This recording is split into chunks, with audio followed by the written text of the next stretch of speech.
Hello प्यारे बच्चों, कैसे हैं आप सब। आई होप आप सब बहुत अच्छे होंगे और आपकी पढ़ाई बहुत अच्छे से चल रही होगी बेटा। देखिए बेटा, प्रीवियस लेक्चर में हम लोगों ने क्या किया था कि जो हमारा चैप्टर है प्रोबेबिलिटी, तो प्रोबेबिलिटी का इंट्रोडक्शन कंप्लीट हो गया था, साथ ही साथ इसके जो कुछ बेसिक क्वेश्चन थे एनसीईआरटी के वो कवर हो गए थे। ठीक है, तो आज के इस लेक्चर में हम इसी चीज कंटिन्यू करेंगे और जो हमारे जो नेक्स्ट क्वेश्चन है, जो नेक्स्ट टाइप है, उसको डिस्कस करेंगे। ठीक है, चलिए आज स्टार्ट करते बेटा। देखो ध्यान से यहाँ पे समझो। फर्स्ट क्वेश्चन हमारे पास क्या दिया हुआ है कि यहाँ पे लिखा हुआ है कि गोपी buys a fish from a shop for this aquarium. This shopkeeper takes out one fish at random from a tank containing 5 male fish. देखो कुल मिलाकर के यहाँ पे मुझे क्या दिख रहा है कि एक हमारे पास एक एक्वेरियम, यानी कि आप कह सकते हो कि ये टैंक है जिसमें अपने पास 5 मेल फिश है। ठीक है, 5 मेल फिशेस है यहाँ पर। ठीक है, एंड 8 फीमेल फिशेस है। तो देखो 8 हो गई फीमेल फिश हो गई। ठीक है, ये चीज अब आप इनको ऐड करोगे तो आप पाओगे कि टोटल उसमें टैंक में हमारे पास कितनी फिश हो गई, 13 फिश हो गई। ठीक है, ये चीज क्लियर। अब देखिए ध्यान से, उसने पूछा है कि what is the probability that the fish taken out is a male fish. कह रहा है कि अगर हम इसमें से एक फिश को बाहर निकालते हैं इसमें से, ठीक है, तो वो फिश जो होनी चाहिए बेटा वो क्या होनी चाहिए, मेल होनी चाहिए। तो अब देखो ध्यान से समझो बेटा, देखो मेल फिश तो बेटा मेल से मिल सकती है, फीमेल से तो मिल नहीं सकती। तो अगर हम यहाँ पे बात करें कि प्रोबेबिलिटी ऑफ मेल, ठीक है ना, कि मेल फिश की प्रोबेबिलिटी क्या होगी, बहुत ध्यान से समझना जरा यहाँ पर। ठीक है, तो मेल फिश कितनी टोटल हमारे पास है, 5। फॉर्मूला क्या था आपको याद होगा कि total number of favourable outcomes upon total number of total outcomes. ठीक है, ये चीज यहाँ पे कितना हुआ, 5/13। तो ये आपका क्या हो गया, आंसर हो गया। ठीक है, क्लियर है। सपोज मान लीजिए आपसे वो पूछता कि फीमेल जो फिश है, ठीक है ना, उनकी प्रोबेबिलिटी क्या होगी, तो वो भी आप दिखा सकते थे बेटा। कितनी है हमारे पास, 8/13। ये चीज क्लियर। हालांकि पूछा नहीं लेकिन मैंने आपको बता दिया यहाँ तक। ठीक, सिंपल क्वेश्चन है। नेक्स्ट क्वेश्चन देखते हैं। देखो ये थोड़ा सा ठीक है क्वेश्चन। क्वेश्चन में कहा गया a game of change containing of spinning a arrow which comes to rest pointing at a point one of the following this ठीक है, and these are the equally likely outcomes. So what is the probability that will point at। देखो आप ये समझो बेटा यहाँ पर थोड़ा सा क्या कि जो टोटल हमारे पास यहाँ से यहाँ तक जो नंबर्स निकल के आ रहे हैं, ठीक है, टोटल, ठीक है, वो क्या है, देखो 1 2 3, मतलब ये कि कुछ ऐसा फिगर होता है, आपने देखा होगा ये कि यहाँ पर ये पॉइंटर होता है और यहाँ पर नंबर लिखे होते हैं इस तरीके से। ठीक है, ऐसे यहाँ पे 1 हुआ, फिर यहाँ 2 हुआ, 3, इस तरीके से। ठीक, अब उसको जो ऐसे जब हम लोग करते हैं, स्पिन करते हैं, ऐसे घुमाते हैं, तो एरो जो होता है वो किसी एक जाके नंबर पे रुकता जा करके। ठीक है, तो वही आपसे पूछा गया है, तो वो नंबर्स ये लिखे गए। तो देखो अगर हमारे पास जो नंबर है वो 1 to 8 लिखे गए हैं, 5 6 7 एंड 8, कुछ इस तरीके से लिखे गए। ठीक है, और भी इस तरीके से लिख सकते हैं। तो यहाँ तक हो जाएगा, मतलब 8 नंबर हो गए। तो देखिए टोटल नंबर ऑफ, अगर हम यहाँ पर इवेंट देखें तो कितने हो गए हमारे पास, 8 हो गए। तो टोटल नंबर ऑफ इवेंट 8 हो गए। तो पहला उसने पूछा है कि 8 के आने की प्रोबेबिलिटी क्या होगी, यहाँ पर लिखा हुआ। तो देखो अगर मैं फर्स्ट को सॉल्व करूंगा कि प्रोबेबिलिटी ऑफ 8 के आने की प्रोबेबिलिटी क्या होगी, तो आपने देखा कि यहाँ नंबर में से जो 8 है बेटा वो कितनी बना रहा है, 1 टाइम। तो ये हो गया 1, और टोटल आउटकम्स कितने हो रहे थे, यहाँ पर 8 हो रहे थे, तो ये कितना हो गया, 1/8। फाइनल आंसर आ गया। ठीक है, तो ये सिंपल था। क्लियर। आपसे पूछा गया कि एन ऑड नंबर के आने की प्रोबेबिलिटी क्या होगी। तो देखो ऑड नंबर कौन कौन से हमारे पास है, 1 3 5 7। तो कितने ऑड नंबर हो गए हमारे पास, 1 2 3 4। तो ये हो गया बेटा 4, और आउटकम्स कितने थे, 8। कैंसिल आउट कर लोगे, आंसर क्या आ जाएगा, 1/2। क्लियर है यहाँ तक सभी को। ठीक है, कोई प्रॉब्लम तो नहीं आ रही इसमें किसी तरीके की। ठीक है, अब इसको देखो बेटा, अ नंबर ग्रेटर देन 2, 2 से बड़ा नंबर चाहिए। तो देखिए 2 से बड़े नंबर तो यही होंगे हमारे पास, 1 2 3 4 5 6। इसका जो आंसर आ जाएगा वो कितना आ जाएगा, 6/8। कैंसिल आउट कर लेना, कितना हो जाएगा, 3/4। ठीक है, तो ये सिंपल है बहुत ही ज्यादा। ऐसे इसका देख लो, अ नंबर लेस देन 9, कह रहा कि एक नंबर जो 9 से छोटा हो। ठीक है, अब 9 से छोटे तो सभी नंबर है, इसका मतलब ये हुआ कि अगर आप प्रोबेबिलिटी निकालेंगे लेस देन 9 की, तो कितना हो जाएगा बेटा, 8, और 8/8। इसका मतलब आंसर क्या आ गया, इसका 1 आ गया। ठीक है, क्योंकि देखो उसने कहा कि 9 से छोटे नंबर होने चाहिए, तो 9 से छोटे तो सभी है नंबर ना हमारे पास, तो मतलब क्या हो, कंप्लीट पूरा सेट हो गया, 8/8। Answer is 1। क्लियर। आइए देखिए नेक्स्ट क्वेश्चन देखते हैं। नेक्स्ट क्वेश्चन क्या है हमारे पास, इसमें कहा गया a die is thrown once, find the probability of getting. एक डाइस को उछाला गया एक बार और आपसे पूछा गया कि प्रोबेबिलिटी क्या होगी। देखो अगर हम लोग डाइस की बात करते हैं, यहाँ पे डाई की बात करें तो इसमें जो हमारे पास केस होते हैं वो होते हैं 1 2 3 4 5 और 6, ये चीज ठीक है। 1 2 3 4 5 6 इतने केस तो होते हैं हमारे पास। अब इसी में से मुझे बताना है, फर्स्ट उसने कहा अपने पास कहा है कि अब प्राइम नंबर, एक प्राइम नंबर होता है। मैंने आपको बताया था प्राइम नंबर क्या होते हैं बेटा, ऐसे नंबर जिनके सिर्फ दो ही फैक्टर होते हैं, एक वो खुद और दूसरा 1 होता है। तो अगर हम यहाँ पे प्राइम नंबर की बात करें, इस सेट से प्राइम नंबर अगर हमें निकालने हैं तो कौन कौन से हो जाएंगे प्राइम नंबर, देखो पहला तो हो जाएगा 2 3 और 5। अब अगर इनकी प्रोबेबिलिटी निकालनी है कि प्रोबेबिलिटी ऑफ प्राइम नंबर, तो देखिए फेवरेबल आउटकम्स कितने हो गए हमारे पास 3 और टोटल कितने थे बेटा 6, कैंसिल आउट कर लो, आंसर कितना आ जाएगा 1/2। क्लियर ये चीज। अब थोड़ा देखो ध्यान समझो, नेक्स्ट क्वेश्चन देखो जरा। नेक्स्ट क्या हमारे पास है, a number lying between 2 and 6, एक ऐसा नंबर बताओ जो 2 और 6 के बीच में आ रहा हो। तो देखो 2 और 6 के बीच में नंबर कौन कौन से हुए, देखिए ये रहा 2 और ये रहा 6, इनके बीच में कितने नंबर आ रहे हैं, 3 नंबर आ रहे हैं। ठीक है, इसकी प्रोबेबिलिटी जो हो गई हमारे पास इस वाले की, वो क्या हो जाएगी हमारे पास, यहाँ पे देखो कितने नंबर मिले थे, 3 नंबर मिले थे, तो 3/6, तो इसका आंसर भी कितना आ जाएगा 1/2। ठीक है, क्लियर है। अच्छा थर्ड देखिए जरा, एंड ऑड नंबर, आपसे बोला गया एक ऑड नंबर अगर आना चाहिए। देखो तो ऑड नंबर कितने होते हैं 1 3 5, ठीक है, तो ऑड नंबर कितने हो गए 3, टोटल नंबर कितने हैं बेटा 6, तो इसका आंसर भी क्या आ जाएगा 1/2। ठीक है, तो ये बहुत ही सिंपल रहते हैं, बस केवल आपको देखना है और लिखते जाना, बाकी फॉर्मूला आप लिखते रहिएगा। ठीक है, क्योंकि फॉर्मूला लिखूंगा तो सेशन बहुत लेंथी हो जाएगा भाई। ठीक है, अब आ जाते हैं कार्ड पे। देखो कार्ड के का डिस्कशन हम लोगों ने कर लिया था कि कार्ड कितने होते हैं बेटा 52 होते हैं, 4 सूट होते हैं, उसमें स्पेड होता है, क्लब होता है, हार्ट होता है, डायमंड होता है। सभी सूट में 30 कार्ड होते हैं। टोटल फेस कार्ड कितने होते हैं 12 होते हैं। टोटल नंबर ऑफ एस कितने होते हैं 4 होते हैं। ठीक है, स्पेड और क्लब का जो कलर था वो कैसा था, ब्लैक था। हार्ट एंड डायमंड कैसा था, रेड था। ठीक है, तो ये सब कुछ मैंने डिस्कस किया था। अब उसी पे बेस्ड क्वेश्चन करेंगे हम लोग। यहाँ पे देखिए पहला जो क्वेश्चन है हमारे पास, उसने कहा कि a well shuffled deck of 52 playing cards, ठीक है, find the probability of getting. देखो पहला क्वेश्चन उसने कहा है क्या कि a king of red colour, यानी कि प्रोबेबिलिटी वो आपसे पूछ रहा है किंग की रेड कलर की। ठीक है ना, जो किंग होना चाहिए उसका कलर कैसा होना चाहिए, रेड होना चाहिए। तो देखो ऑब्वियस सी बात है, अगर किंग रेड कलर का होगा तो वो कहां से आएगा, हार्ट और डायमंड से आएगा। आएगा कि नहीं आएगा, और हार्ट और डायमंड के पास एक ही एक तो किंग होते हैं दोनों के पास। इसका मतलब ये हुआ कि total number of red king कितने हो गए, 2 हो गए। हो गए कि नहीं हो गए बेटा, और कार्ड कितने हमारे पास है 52, तो कैंसिल आउट कर लेंगे, इसका आंसर आ जाएगा 1/, यहाँ पर जाएगा 2 2 4 2 6 12, 1/26 इसका राइट आंसर हो जाएगा। क्लियर, ठीक है यहां तक। आप देखो सेकंड क्वेश्चन क्या दिया हुआ है, सेकंड क्वेश्चन दिया हुआ है क्या कि आप फेस कार्ड, कह रहा है कि फेस कार्ड की प्रोबेबिलिटी बताओ। देखो ये भी डिस्कस किया था मैंने, बताओ भाई। देखो फेस कार्ड मतलब क्या बेटा, कितने कार्ड थे हमारे पास 12 थे, ठीक है नहीं। अब उसने पर्टिकुलर कोई कंडीशन तो दी नहीं है कि स्पेड की चाहिए या रेड चाहिए, ब्लैक चाहिए, ऐसा कुछ बोला नहीं। उसने सिर्फ ये बोला कि फेस कार्ड क्या। तो फेस कार्ड कितने होते हैं हमारे पास 12 होते हैं, तो 12/50। ठीक है, थर्ड देखो बेटा, कैंसिल आउट करते रहना तुम लोग। ठीक है, थर्ड देखिएगा, उसने कहा कि आ रेड फेस कार्ड। अब देखो यहां चेंज हो गया, उसने बोला कि probability of red face card, face card कैसे होने चाहिए, रेड होने चाहिए। ठीक है, अब अगर फेस कार्ड रेड होगा तो आपको पता है कि रेड वाले जो केस होते हैं, यानी कि रेड वाले में कौन हो गया, हार्ट एंड डायमंड। तो एक सूट में 3 फेस कार्ड होते हैं, तो 3 और 3 मिला के कितने हो गए 6, यानी रेड फेस कार्ड कितने रहेंगे हमारे पास 6, तो 6/52। क्लियर, बहुत ध्यान पे समझिएगा। अगर जिनको भी इसमें प्रॉब्लम हो रही है तो जो प्रीवियस लेक्चर है पहले आप जाइए, वहां पर मैंने आपको प्रॉपर समझाया है कार्ड्स के बारे में, उसको देखिएगा पहले। ठीक है, बाकी मैं यहाँ भी कोशिश कर रहा हूँ कि आपको समझ में आ जाए अच्छे से। नेक्स्ट हमारे पास है क्या, द जैक ऑफ हार्ट। तो देखो फोर्थ पे आ जाओ, probability of jack of heart. ठीक है, मुझे चाहिए जैक ऑफ हार्ट। तो देखो अगर हम हार्ट की बात करते हैं, ठीक है, तो उसके पास जैक कितने होते हैं भाई, एक ही तो जैक होता है। ठीक है, सबके पास एक ही तो जैक होता है, तो सिंगल जैक हो गया, यानी कि ये कितना हो गया 1/52। क्लियर।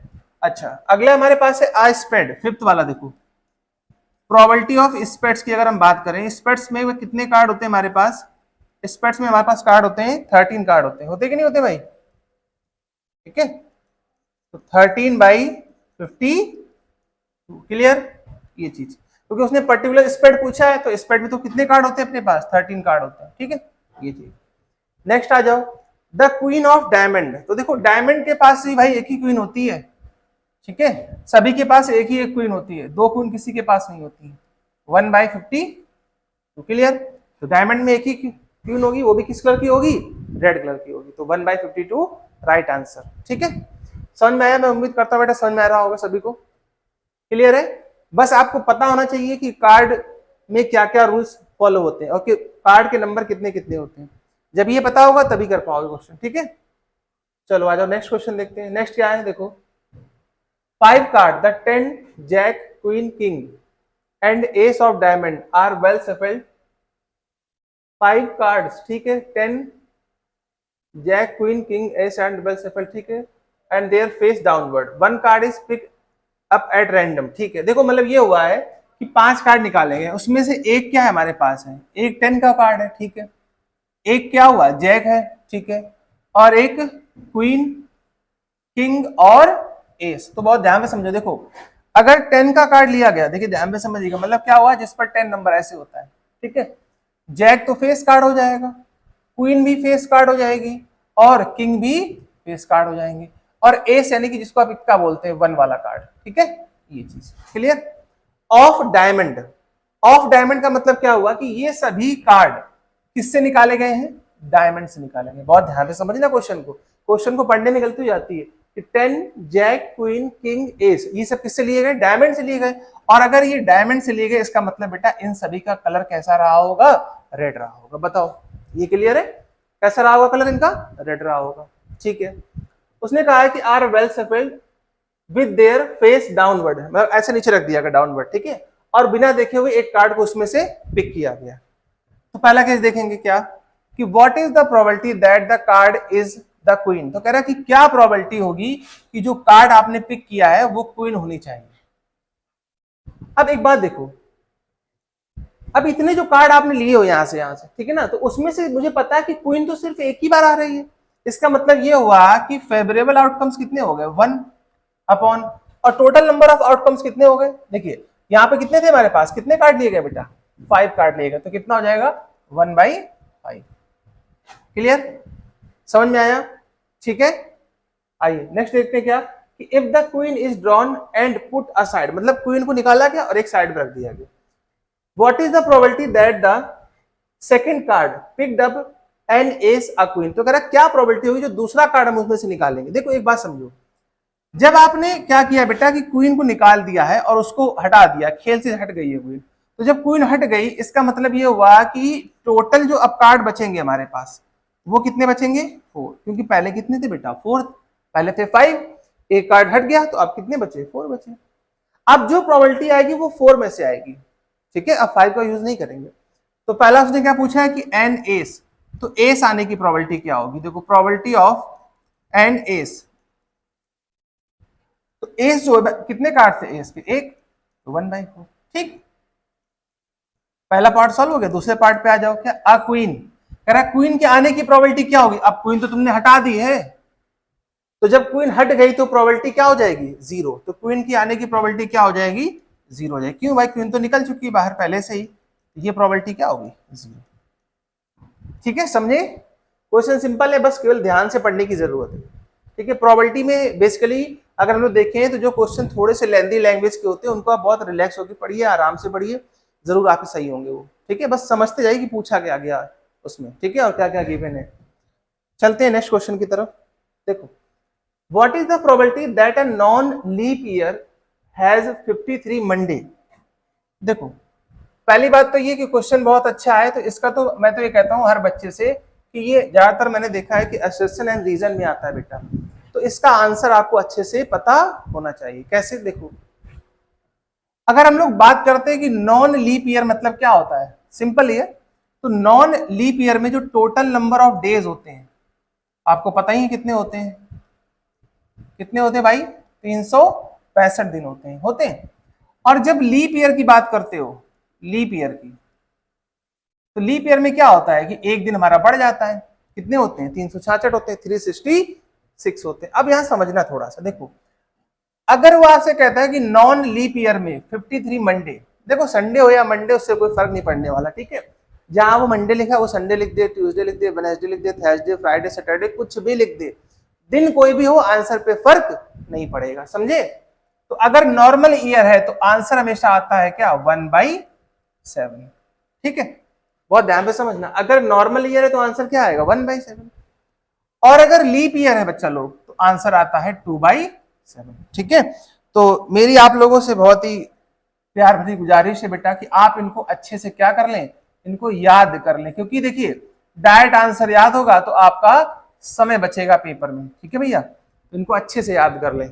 अब देखो जरा, अब ये आया कैसे इसको समझते हैं, देखो कैसे आया ये, अब इस ब्रीफ में समझते हैं। देखो अभी आपने देखा कि नॉन लीप ईयर आपको दिया, पूछा गया है, ठीक है ना, नॉन लीप ईयर, तो कितने दिन हुए हमारे पास 365। अगर मैं इन दिनों को सप्ताह यानी कि वीक में चेंज कर लूं तो 7 से डिवाइड करना पड़ेगा, डिवाइड कर दो कितना आ जाएगा, देखो 52 प्लस, और जब 52 आप डिवाइड कर तो एक रिमाइंडर बच जाएगा ये, ठीक है। तो यहां देखो समझना थोड़ा सा क्या, कि जो 52 थे ये तो हो गए वीक, प्लस एक दिन हमारा एक्स्ट्रा बच गया 1 डे, समझ में आया कि नहीं। इसका मतलब क्या हुआ कि नॉन लीप ईयर में 52 संडे होंगे, 52 मंडे होंगे, 52 ट्यूसडे होंगे, 52 मतलब जितने भी दिन है सब 52 होंगे कुल मिला के, तुम इतना समझो, ठीक है।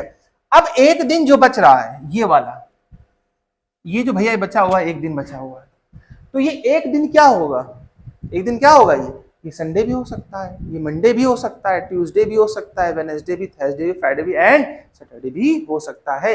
इसका मतलब ये एक दिन क्या हो सकता है भाई, ये अपना मंडे से लेकर के और संडे तक कुछ भी हो सकता है। तो अगर हम इसकी प्रोबेबिलिटी निकालें तो इसमें मंडे की पूछी गई तो मंडे एक ही बार आ सकता है, और टोटल नंबर ऑफ डेज कितने हो गए 7, तो आपका फाइनल आंसर कितना हो गया 1/7। बोलो ये बात समझ में आई कि नहीं आई, क्लियर, कोई डाउट तो नहीं यहाँ तक, ठीक है।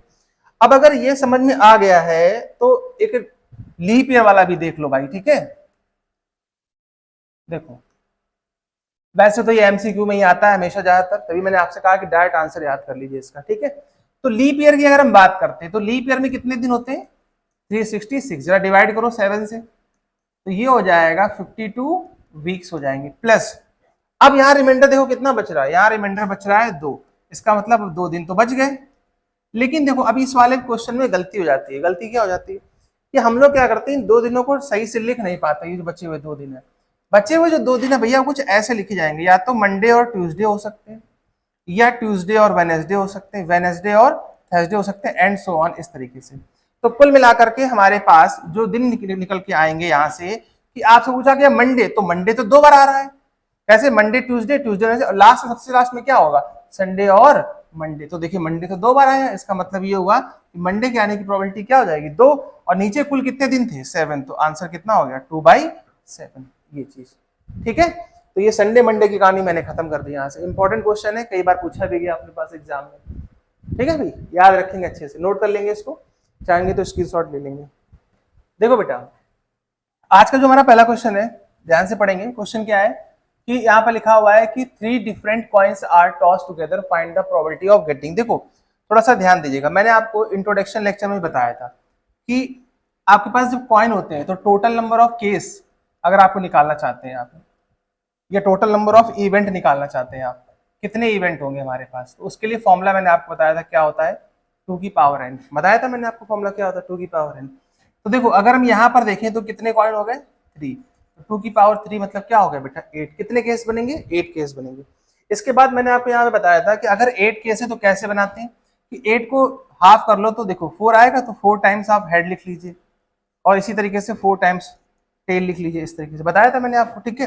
अब 4 को हाफ करोगे तो 2 हो जाएगा, तो 2 टाइम्स हेड लिख लो, 2 टाइम्स टेल लिख लो, फिर 2 टाइम्स हेड लिख लो, फिर 2 टाइम्स टेल लिख लो, इस तरीके से, क्लियर। अब देखिए 2 का हाफ किया तो कितना हुआ 1, तो यहाँ पर लिख लीजिए head tail head tail head tail head tail, ये चीज, तो ये मिलाकर के आपके पास कुल कितने केस बन जाएंगे बेटा 8 केस बन जाएंगे, ठीक है। क्योंकि देखिए जनरली क्या होता है केस बनाने में थोड़ी सी डिफिकल्टी आती है बच्चों को, ठीक है ना, याद करना पड़ता है, तो आप ऐसे करोगे तो कोई दिक्कत नहीं होगी। आपका कितने केस हो गए 8, काउंट भी कर सकते हैं 2 2 4 2 6 और 2 8, ठीक है। अब समझो थोड़ा यहां से, देखिए उसने यहां से पूछा गया है, पहला केस क्या है कि एग्जैक्टली टू हेड की probability of exactly two head. देखो इसकी प्रोबेबिलिटी क्या होगी, ध्यान से समझना। अगर आप देखो एग्जैक्टली दो हेड आने चाहिए, तो देखिए दो हेड तो यहां पर भी है, तो ये हो गया 1, ठीक है, 2, 3, 4, तो ये आपके पास कितना हो गया 4। देखिए तो फेवरेबल आउटकम्स कितने हो गए 4, और कंडीशन कितनी है बेटा हमारे पास 8, तो आप कैंसिल आउट करोगे, आपका आंसर क्या आ जाएगा 1/2। क्लियर है फर्स्ट वाले का आंसर। सेकंड वाला देखो, उसने कहा कि एटलीस्ट टू हेड। एटलीस्ट का मतलब क्या होता है कि कम से कम, तो देखिए कम से कम दो हेड का मतलब ये होता है कि कम से कम दो तो हो ही, उसके ऊपर भी मिल जाए तो ठीक रहेगा, ठीक है। तो अगर हम इसके ऊपर की काउंटिंग करें, देखिए ध्यान पे समझेंगे यहां पर,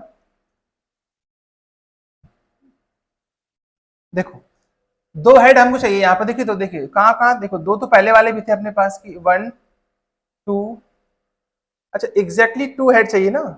इसमें मैंने शायद ये 3 वाला भी काउंट कर दिया है क्या, अच्छा रुको रुको दोबारा कर लेते हैं इसको, शायद से इसमें मैंने 3 वाला भी काउंट कर दिया था। एक मिनट दोबारा देख लेते हैं इसको। देखो उसने कहा था एग्जैक्टली टू हेड होने चाहिए, तो यहाँ तो 3 है ना, तो ये हो जाएगा 1, 2, 3, हाँ देखो यहाँ पर भी 2 है, यहाँ पर भी 2 है, यहाँ पर भी 2, ये 1, 1, 1 और ये 3, तो सॉरी यहाँ पर 3 होगा बेटा, ठीक है। अगर इसकी प्रोबेबिलिटी आप निकालते हो इस वाले केस की, तो इस वाले केस की जो प्रोबेबिलिटी आएगी हमारे पास, ठीक है, एग्जैक्टली टू हेड की, अगर हम लोग यहाँ प्रोबेबिलिटी देखें तो दो हेड्स की जो प्रोबेबिलिटी होगी वो केस कितने बन रहे हैं 3, तो 3/8, ठीक है। अब एटलीस्ट टू हेड की बात करें, मतलब कम से कम दो हेड, तो दो से ऊपर भी हो सकते हैं। देखो तो दो से ऊपर आप देखोगे तो कितने हो जाएंगे, यहाँ से देखिए ये तो रहेगा रहेगा 1, 2, 3, और ये भी आ जाएगा 3 वाला भी आ जाएगा, क्योंकि सिर्फ एक वाले छोड़ देंगे, तो इनको इनको रहने दीजिए और टेल भी रहने दीजिए साथ साथ, और ये भी छोड़ दीजिए, तो 4 छूट गए, 4 कवर कर लेंगे, तो कितने बचेंगे हमारे पास यहाँ पर 4, तो ये हो जाएगा 4/8, तो इसका आंसर कितना आ जाएगा 1/2। क्लियर। अच्छा तो उसने पूछा कि एटलीस्ट 2 टेल, तो कह रहा कि कम से कम 2 टेल होने चाहिए, यानी दो का मतलब 3 भी हो सकते हैं, तो दो वाले हैं कहाँ कहाँ, देख लो काउंट कर लो। देखो अगर इसको इससे करते हैं ग्रीन का, देखिए अगर दो वाले आप काउंट करोगे तो 1, 2, 3 एंड 4, तो देखिए 4 हो गए हमारे पास यहाँ पर भी। इसका जो आंसर हो जाएगा वो हो जाएगा 4/8, इसका मतलब इसका आंसर कितना हो गया 1/2, ठीक है। ये चीज देखो, एटलीस्ट का मतलब समझिएगा, एटलीस्ट का मतलब होता है कम से कम, तो कम से कम दो का मतलब कि दो से कम नहीं होने चाहिए, दो से ऊपर हो सकते हैं, ठीक है ना, ये चीज। चलो आ जाओ नेक्स्ट क्वेश्चन देखते हैं।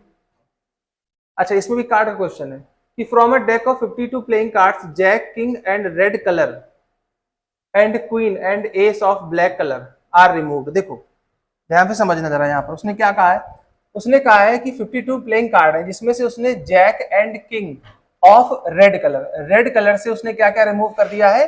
देखो तो टोटल हमारे पास जो कार्ड होते हैं बेटा, ध्यान से समझना, कितने होते हैं 52। अब इससे क्या क्या माइनस करना है, जो हमने हटा दिया, रिमूव कर दिया, jack king of red colour, तो रेड कलर के पास, रेड कलर मतलब क्या हुआ हार्ट एंड डायमंड, तो कितने कितने जैक और कितने कितने किंग होते हैं, तो देखिए अगर जैक की बात करें तो 2 होते हैं, किंग कितने होते हैं 2 होते हैं हमारे पास, होते कि नहीं होते, ये चीज अब ध्यान पे समझना बेटा। तो 2 और 2 मिलकर कितने हो गए ये 4, तो ये हमने माइनस कर दिए, अब हमारे पास यहाँ कितने बचेंगे 48, ये 48 बचेंगे कि नहीं बचेंगे, क्लियर। अच्छा और आगे पढ़ो, and queen and aces of black colour. देखिए तो ये जो कहानी है ये तो रेड कलर की कहानी है, ठीक है। अब बारी है ब्लैक कलर से, तो ब्लैक कलर से क्या गया क्वीन और एस, तो देखिए आपके पास पता है कि देखिए 2 क्वीन होती हैं और 2 एस होते हैं ब्लैक में, इसका मतलब ये भी माइनस हो गया, तो मेरे पास कितना आ गया 44, तो जो फाइनल जो प्रोबेबिलिटी हम लोग निकालेंगे वो 44 में निकालेंगे। क्लियर है, ठीक है। आइए पहला क्वेश्चन देखते हैं क्या कि आप ब्लैक क्वीन, अगर हम लोग ब्लैक क्वीन की प्रोबेबिलिटी यहां से देखें तो क्या आएगी ब्लैक क्वीन, देखिए उसने कहा कि ब्लैक क्वीन की प्रोबेबिलिटी बताओ, तो देखो ब्लैक क्वीन तो रिमूव हुई नहीं है, हुई है कहीं पे, हाँ ये कर दी है रिमूव, देखो यहाँ पर, ठीक है, queen and ace of black colour, तो ब्लैक क्वीन तो मेरे पास रिमूव हो गई ना यहाँ से, कुछ गड़बड़ है क्या, jack and king of red colour, ठीक है, jack and king of red colour हट गए, तो उसने कहा कि probability of a black queen, तो ब्लैक क्वीन की प्रोबेबिलिटी क्या होगी, तो ब्लैक क्वीन तो मैंने रिमूव कर दी है ना, तो रिमेनिंग कार्ड ने बताना है बेटा, तो जब ब्लैक क्वीन मैंने रिमूव कर दी तो उसकी प्रोबेबिलिटी तो जीरो हो जाएगी, इसकी प्रोबेबिलिटी तो जीरो हो जाएगी ना, क्योंकि ब्लैक क्वीन तो है ही नहीं हमारे पास, ठीक है, ये चीज। सेकंड क्या है हमारे पास कि अ कार्ड ऑफ रेड कलर, तो रेड कलर कार्ड क्यों था? देखिए रेड कलर कार्ड कितने आपने रिमूव किए थे? 24 होते कितने? 26। तो इसका मतलब अब बेटा यहाँ पे रेड कलर कार्ड कितने बच गए हमारे पास? देखो 26 से 24 माइनस कर लो तो कितने बच जाएंगे? 22। और प्रोबेबिलिटी कितने में निकालनी है? 44 में निकालनी है। ये आपका आंसर हो जाएगा। ठीक है, तो 22/44। क्लियर? इस पर आ जाओ। A jack of black colour, black colour का जो जैक है हमारे पास, ठीक है, ब्लैक कलर का जैक है। तो ब्लैक कलर में हम लोगों ने किसको रिमूव किया? नहीं किया इसको। ठीक है, तो ब्लैक कलर ऑफ जैक की अगर हम बात करें यहाँ पर, तो ब्लैक कलर के जैक कितने होते हैं? 2 होते हैं। प्रोबेबिलिटी किसमें से आएगी? 44 में से आएगी। तो आपका आंसर हो गया कितना? 2/44। अच्छा, इस पर आ जाओ आप फेस कार्ड। तो फेस कार्ड कितने होते हैं बेटा? 12 होते हैं। तो देखिए 12 में आपने कितने रिमूव कर दिए? 2 और 2, 4 यहाँ रिमूव कर दिए, और 4 और 2 6 यहाँ रिमूव कर दिए। तो बचे कितने हमारे पास? 6 बचे। तो 6/44 फाइनल आंसर आपका। ठीक है, समझ में आ रहा है? देखिए जो कार्ड रिमूव होते जा रहे हैं उनको माइनस करे जा रहे हैं, लेकिन जो फाइनल प्रोबेबिलिटी आएगी वो तो 44 में ही आएगी। क्लियर है? ठीक है, चलिए बहुत अच्छी बात है। नेक्स्ट क्वेश्चन देखते हैं।